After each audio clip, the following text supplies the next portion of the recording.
بیت المقدس سره مسلمانان د څه وجې نه محبت کوي؟ دا د دې وجې نه چې دا ارض الانبیاء ده، دا د پیغمبرانو ځمکه ده.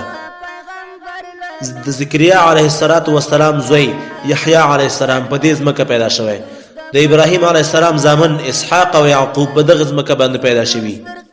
د مریم بیبي فضیلت په ټولو ښځو باندې په دغه ځمکه کې ورته ورکړل شوی. د مریم بیبي ته د خرما ونې شنه کېدل په دغه ځمکه باندې ول. د عیسی علیه السلام پیدایښت په دغه ځمکه باندې و. په زانګو کې خبرې کول په دغه ځمکه باندې و. په ماشومتوب کې ورته پیغمبري ورکول.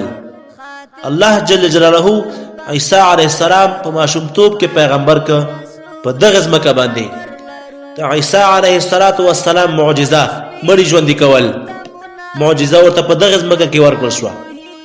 د هغه اسمان ته ختل، الله جل جلاله عیسی علیه السلام اسمان ته وخېژاو د دغه ځمکې نه. د مریم بیبي دفن په دغه ځمکه کې شوی.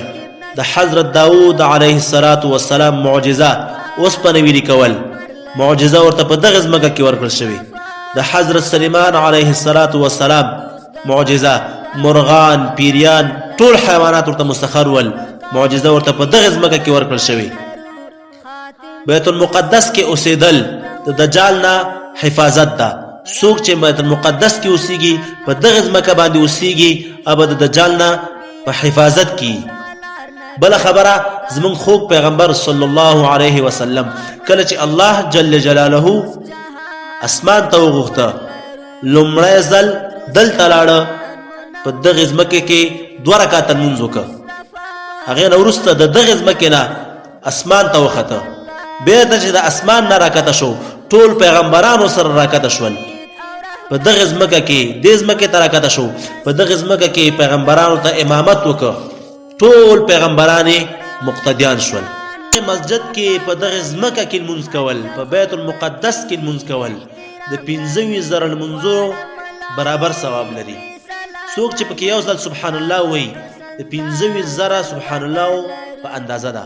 څوک چې پکې 1 روپۍ صدقه وکړي د 25,000 روپیو اندازه د ثواب لري. د ټولو پیغمبرانو قبله وه. نبی علیه السلام 14 کاله په مکه مکرمه کې پاتې شو. څومره وخت چې په مکه مکرمه کې و مونځ فرض شو په مسلمانانو باندې. نبی علیه السلام مونځ د مسجد اقصی طرف ته کوو. کله چې نبی علیه السلام مدینه منورې ته 14 میاشتې تقریبا 19 میاشتې رسول الله صلی الله علیه وسلم بیت المقدس طرف ته لمونځ کړی. ډېر لوی فضیلتونه لري دا بیت المقدس. دې وجې نه مسلمانانو سره ډېر زیات محبت کوي.